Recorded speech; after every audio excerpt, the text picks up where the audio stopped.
I recently found a folder full of pictures from a trip my wife and I took in 2010 to a town in New Mexico that has special meaning for her family.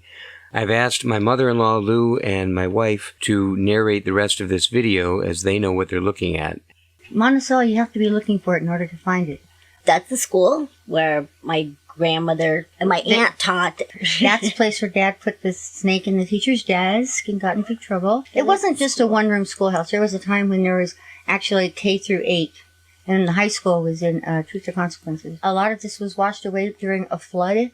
The flood was like 9 feet high. You can see the mud up there. It's up here at church. The doors didn't even cave in, and there was a ring around the whole church. Not one stained glass window was broken. There wasn't a drop of water inside. You know how they don't lock a door?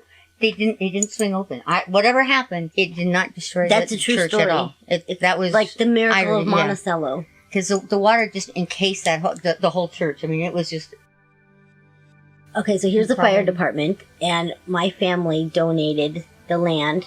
The Bourget family donated the land for the fire department. My great-grandfather lost his daughter. My grandfather lost his little sister. Right. And Aunt Myrtle was actually in that same fire. In that place where the fire department is, that's where it burned down. This is my great-grandmother's house, Grandma Bourget.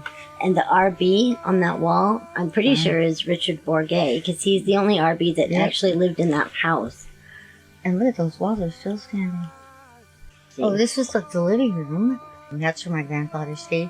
He was on oxygen for the last couple of years of his life, and used to share it with us. Oh, that was nice. Yeah, really. Taking hits off the oxygen mask. Grandma would get really mad. That's a different podcast. They used to add the rooms on one at a time. You know, first it was a great room, and they had a room for the kids. Right, it was the kitchen. The layout was always really strange in these old houses, where you just sort of walk into like a room and then go to another room, other weird rooms off of the other rooms, and right. You couldn't just take a nap in your room. People would be walking through trying to get to their room or their bathroom or the kitchen or some other room. It was so weird, right? And up here this is the cemetery, obviously. Both sets of your grandparents are there.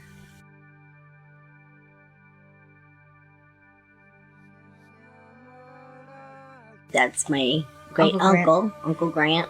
Okay, so there's Grandma and Grandpa Bourget. Those are my grandparents, my great grandparents.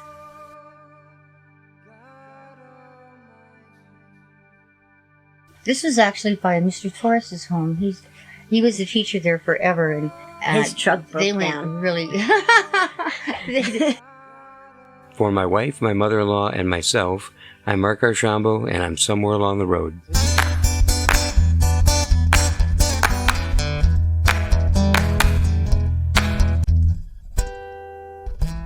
The town of Monticello was actually named by my great-great-grandfather, Alphonse Bourget.